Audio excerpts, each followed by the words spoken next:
ما شاء الله صبابي موسبيح عبدي يحكم الديس يحسب بيس كل مية يقارك جمهور السماء الشعب كويس ولا صعدة ما شاء الله والبلطاوة على الجزيرة أبوي ري سوماليلاند عيارتي waa dhamaatay game is over guuli gobonimo Somaliland waa dal jira weeyaan.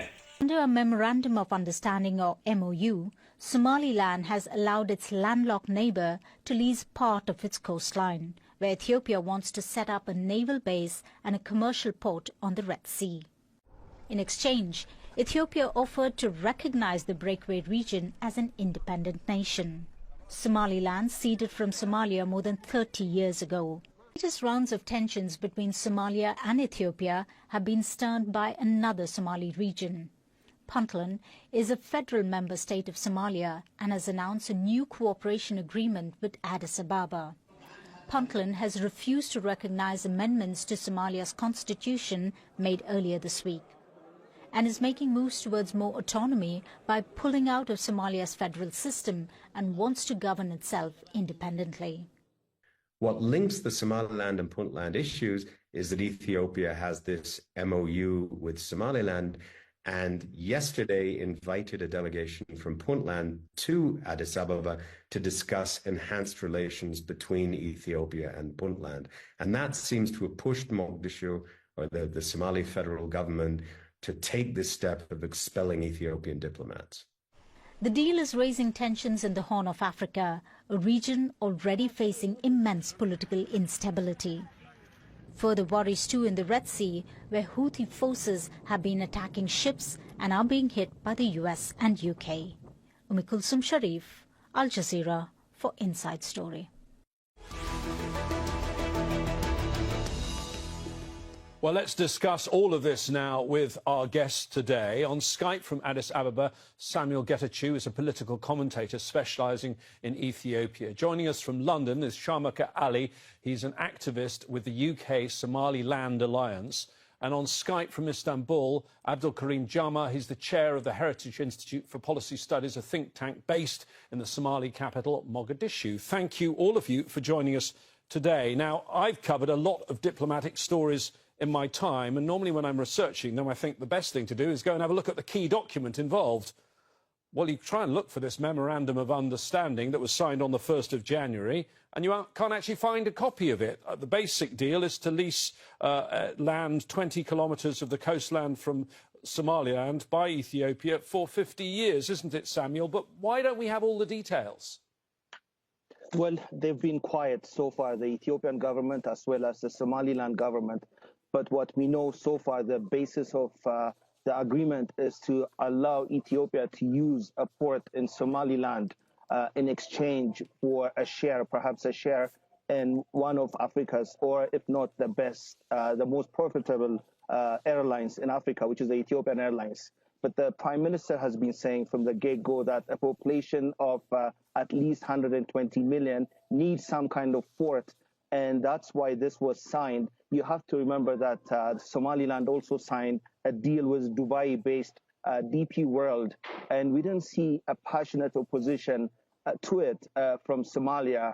And we are as surprised as anyone that there is an opposition to something that's going to be changing the makeup or the story of this continent that has been prone to conflicts and famine and so forth. But the underlying issue is Ethiopia needs some kind of port to be self-sufficient and feed a population that's in need. Shamaka, yes, we mentioned there by Samuel of a previous deal in 2017 which seemed to collapse for Ethiopia to take a stake in the existing port, the Berbera port. There's an argument that Somaliland's been burnt once before. And tell us, with regard to this particular plan, your understanding, is this just a naval base or is it also a commercial port? Because I've seen different views on this.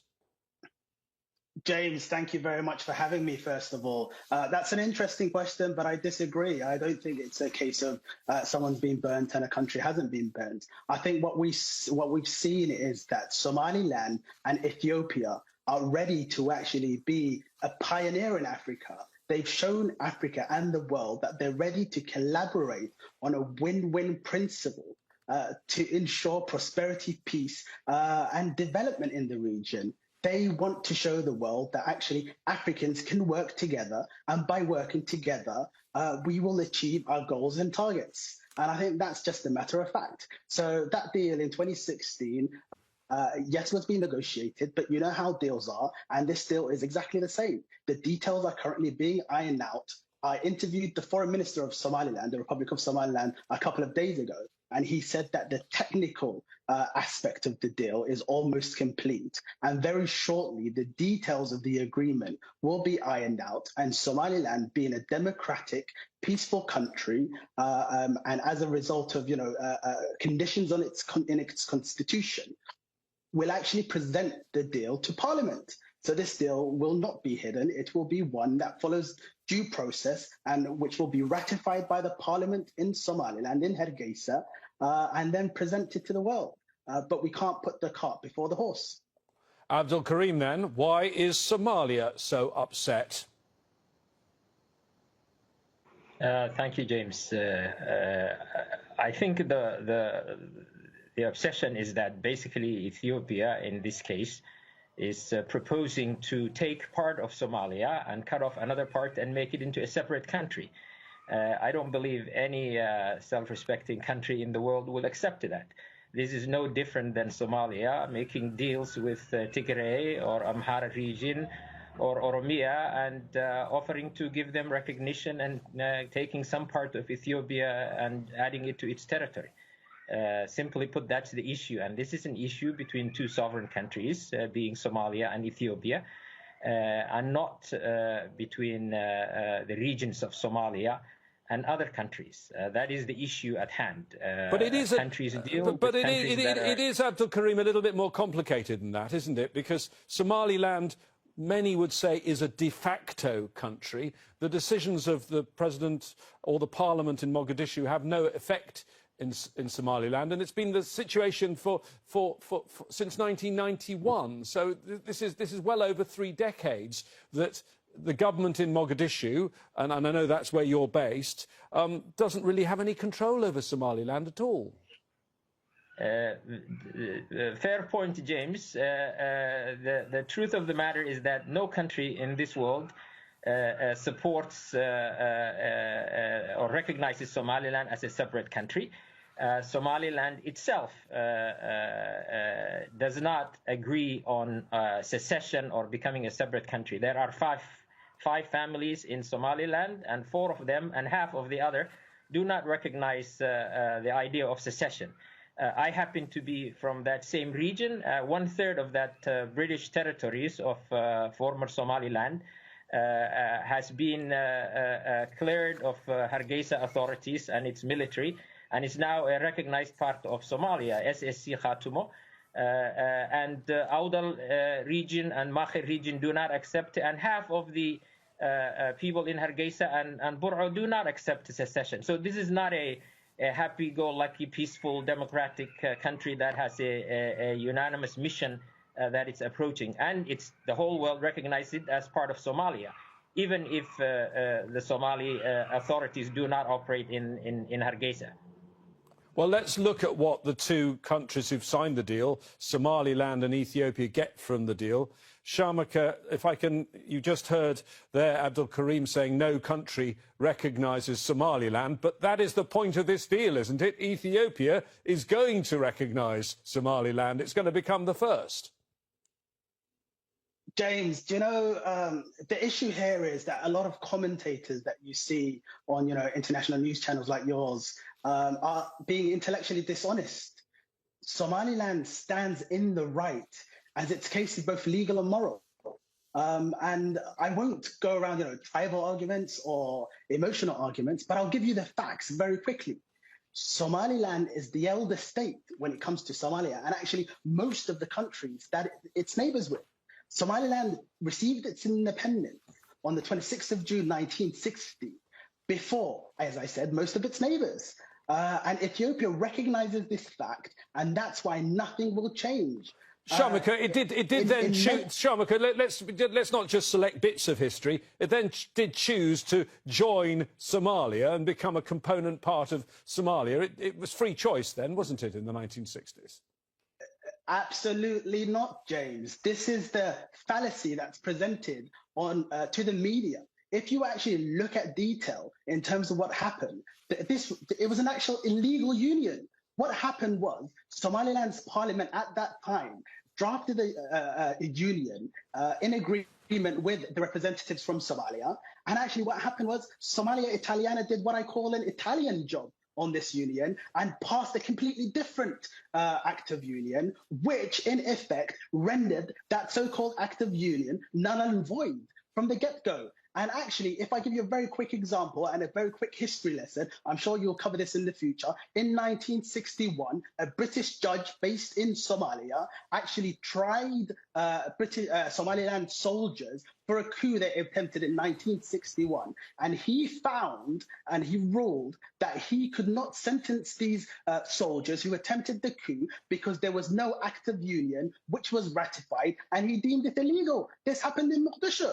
So today to tell me that, we joined with Somalia, I totally disagree. And what I say is it was an illegal occupation. And we heard President Hassan Sheikh Mohamud talking about an annexation of Somalia's territory, but actually it was Somaliland that was annexed in 1960 on the 26th You've done your June. history lesson. We've done your history lesson, but we've got a lot of things to discuss about today, Thank you. if you don't mind. Samuel, what does Ethiopia get out of this deal? I suppose that's pretty obvious when you look at the fact that Ethiopia is the second largest country by population in Africa after Nigeria, and it is landlocked. It has no access to the sea.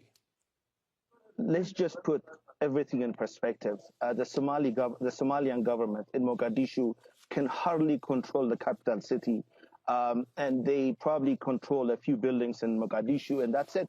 But the reality is the Somaliland government has been signing deals with different countries. And Ethiopia is not going to be the first country that's going to be recognizing Somaliland. It's also Taiwan.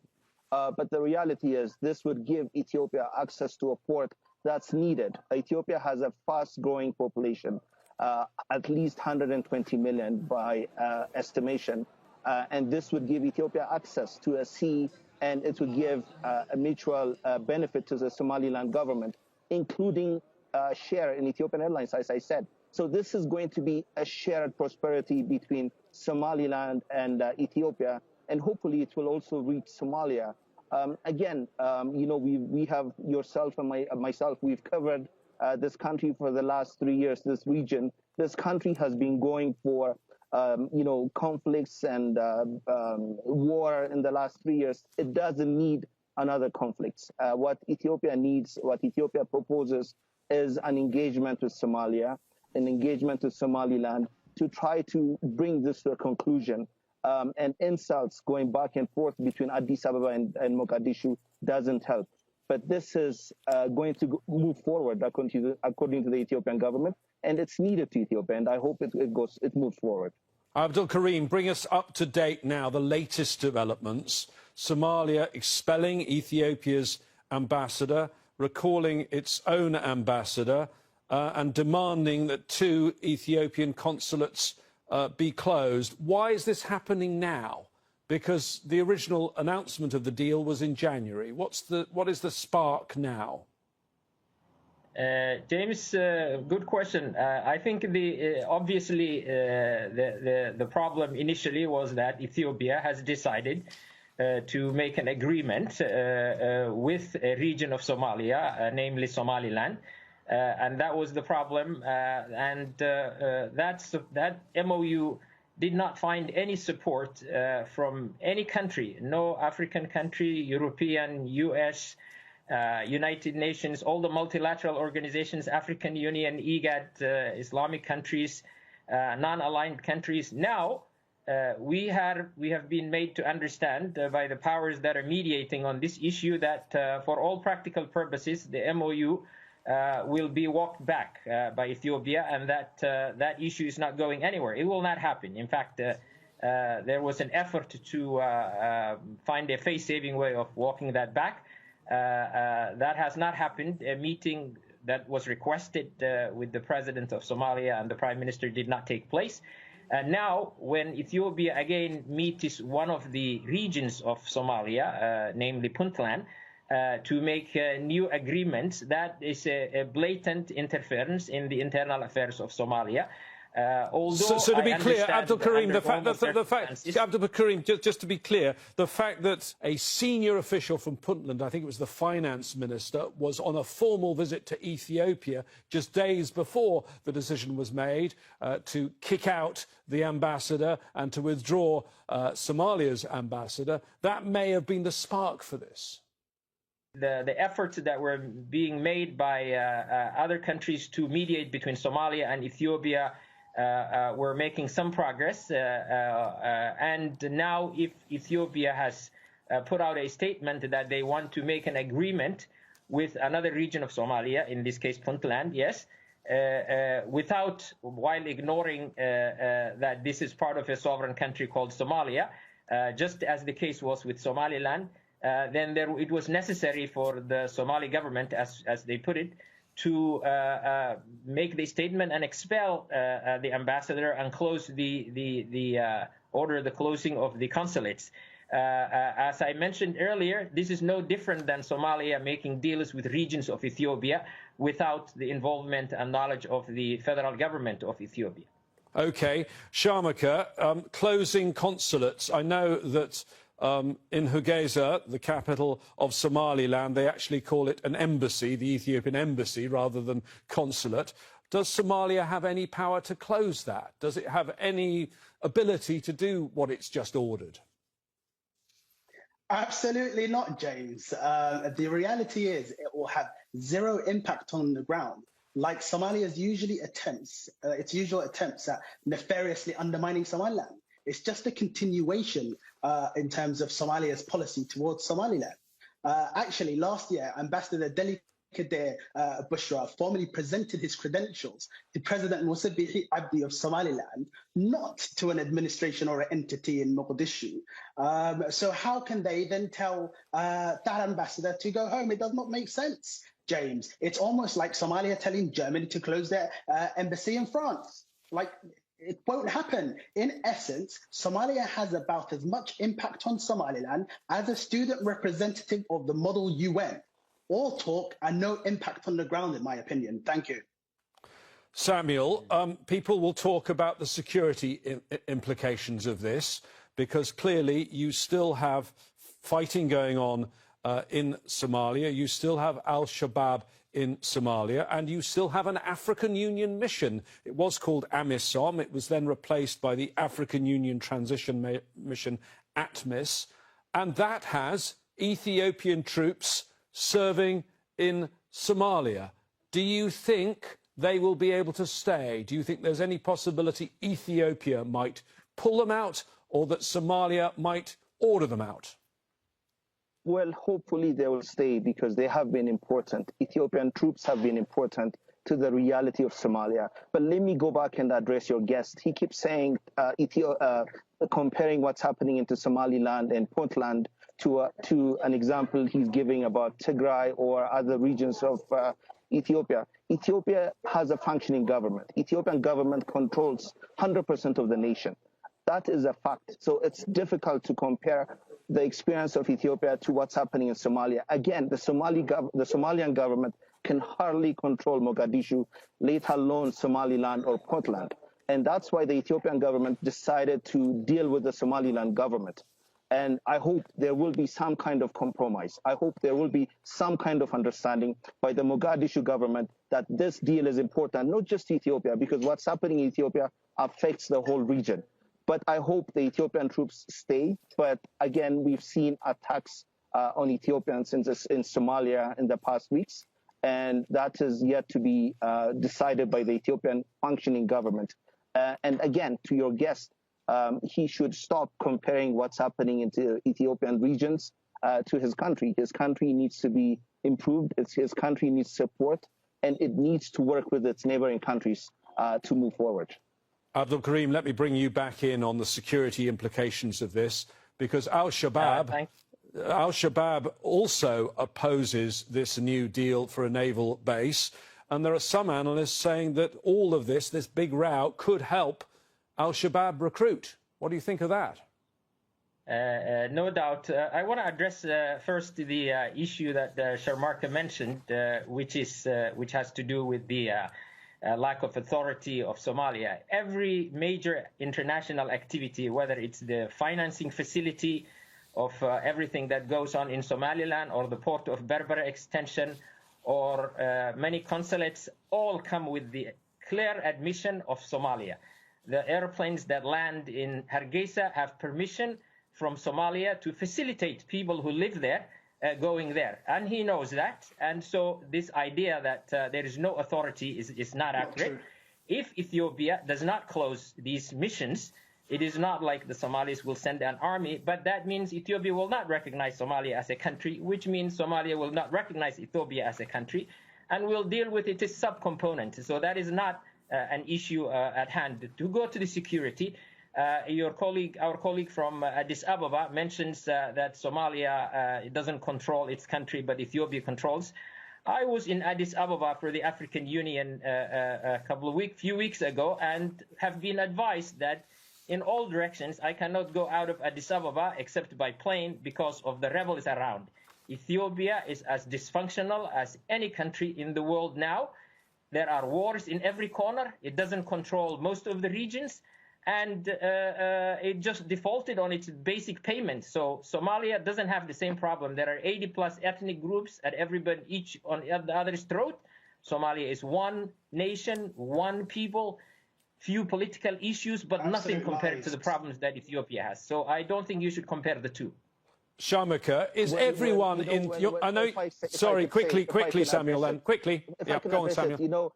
He said he was in Addis Ababa and he was told what's happening outside of Addis Ababa. We can hardly go to Mogadishu and get out of a hotel per se. And to compare what's happening in Ethiopia, the challenges of Ethiopia to the challenges of Somalia, it's day and night. And I think he should just come out of, the bubble and see what's happening in Ethiopia and Somalia, and understand this decision to give Ethiopia access would benefit his country as much as Ethiopia and Somaliland.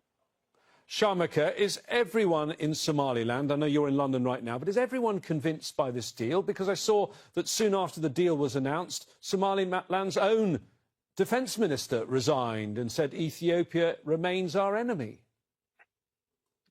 James, do you know what the interesting fact is? Somalia usually tries to use that as a negative, but actually, in my view, it's a positive. Somaliland is a democracy and allows for alternate views and allows for people to hold differing opinions.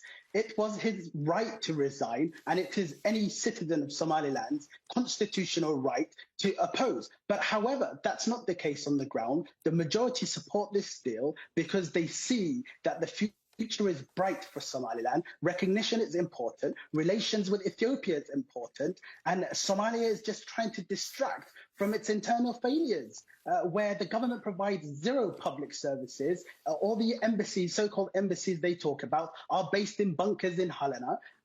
They provide nothing for their citizens. So rather than focus on Somaliland, Somalia should focus on securing its government in Mogadishu, where Al-Shabaab is making considerable gains, not because of Somaliland's agreement with Ethiopia, but actually because of Somalia's actions. Somalia went into an agreement I'd like to with bring Turkey. in Samuel. I'd like to bring in Samuel quickly. We don't have a lot of time, Samuel, but how do we stop this? It's diplomatic row. How do we stop this escalating? We need the African Union. We need some kind of conversation. This continent, this region has been at war for many, many years, and they need to sit down and bridge the differences and come up with a conclusion, because what's happening in Ethiopia, a country with 120 million people, affects other countries. And I hope that our Somali brothers and sisters understand this is to the benefit to the region, not just Ethiopia. Abdul Karim, same question to you. How do you stop this becoming more than a diplomatic spat? Look, James, I think you're absolutely right. We will be neighbors for eternity. Nobody is moving out of the region. Somalia and Ethiopia need to coexist. And the way to coexist is to respect each other's sovereignty and territorial integrity and unity. Somalia should not undermine Ethiopia by dealing with its regions. Ethiopia should do the same. Commercial ties have happened before, can happen again with the entire region. Somalia joined the East African Community Hopefully, Ethiopia will join one day. We're looking for a Pan-African system, not to divide and undermine each other's internal territories, but to collaborate and find success and a win-win situation. That comes only if we respect each other and not tear each other up. Thank you very much, all three of you, for joining us today. Our guests, Samuel Getachew, Shamaka Ali and Abdul Karim Jama. If you've joined us halfway through today's discussion, or if the phone rang at some point, we've got you covered. You can watch this and any of our programmes at any time by going to our website, aljazeera.com. If you have your own thoughts or comments on this issue, post them at our Facebook page. That's facebook.com/AJ Inside Story, or find us on X at AJ Inside Story. From me, James Bays, and the team here in Doha, please stay safe. I'll see you again very soon. Bye-bye for now.